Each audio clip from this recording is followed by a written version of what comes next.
In this audio recording, I want to talk about who we are not. We've already talked about who we are, and I think that's pretty clear. And actually, it's pretty clear when you come to work here who we are. And the deeper question is a little bit who we are not, meaning like, well, probably the better way to say it is how can you actually get fired at, at Lean Tech? Let me just say, first of all, we don't like firing anybody, and we want to hire for life, and we really want people to be successful. And we increasingly so are believing that failures are really the at least for the most part, the failure of a leader to not, basically who's not explaining or teaching properly. Leadership is really about providing clarity, training, and then support to meet that clarity.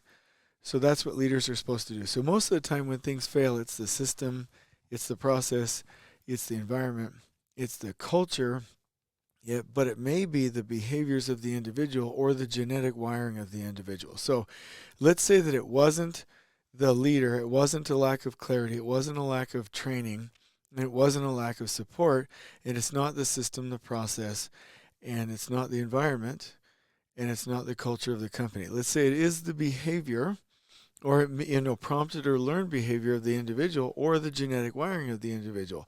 What are some things that will basically mean that a person is not a fit and they will get fired? Now let's talk about fired. Fired really isn't supposed to be a negative thing. There's so many different companies, so many different places to work out there in the industry.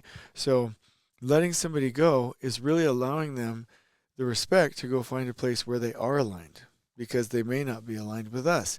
And that's respectful in both ways. So there really isn't anything negative about it. It hurts somebody's ego for a minute, but in the actually immediate future and the long term, it's better for the person. So here are some just pretty standard ways to realize that somebody's not a fit. Number one, if they lie. We have no use for liars. Number two, and this is directly from Toyota, if a person looks down on Gemba people, meaning workers, frontline workers, lean engineers, anybody, even the janitor, if you look down on people in a hierarchical way, you're not a fit, and we will ask you to leave. There's two other things that I want to mention right away. One is a keeper test. If you talk to your supervisor and said, hey, if I got another offer that I couldn't refuse and I told you I'm leaving tomorrow, would you fight to keep me? And if the supervisor, or would you be relieved? And if your supervisor says, no, I would be relieved and I would not fight to keep you, then that's called the keeper test. And if you fail that test, you're probably not a cultural fit or performing properly inside the parameters. The other thing is a people analyzer. That's where you take our 5 core values and you ask yourself, or your supervisor does it, and you say, do you behave this way most of the time, sometimes, or not at all, and you give yourself a plus, plus, minus, or minus score. The lowest score you can get is plus, plus, plus, plus, minus, plus, minus. If you get any negatives, or if you have more than 2 plus minuses, then you're not a cultural fit, and you probably don't belong here for the happiness of you and for us.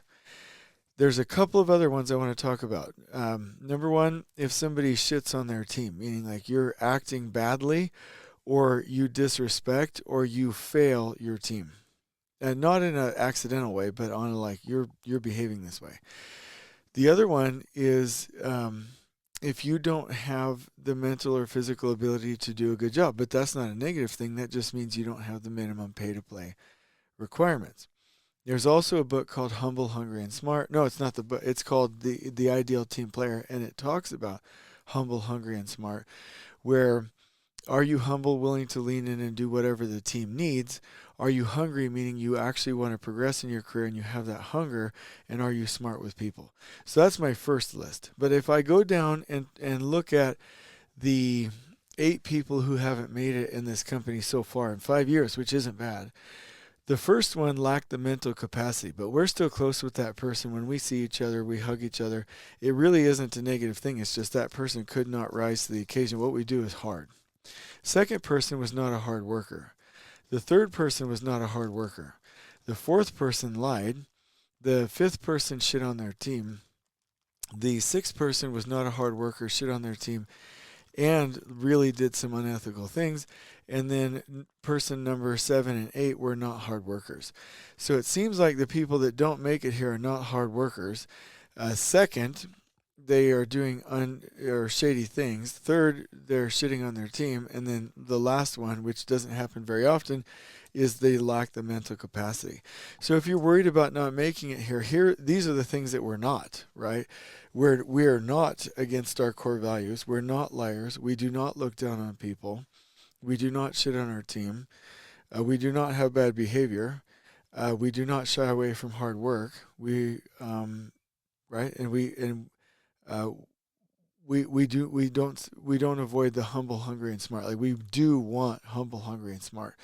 So I hope that this little voice recording, which will become a video, will help you, and we'll also turn this into a graphic so that people know and they have clarity. Because really, if you are honest, if you are good with your team, if you respect people, if you're adding value and working hard, if you have the mental capacity, then you're probably pretty good. You're probably pretty set. You don't have anything to worry about. We'll train you from here. So I hope you've enjoyed this. On we go.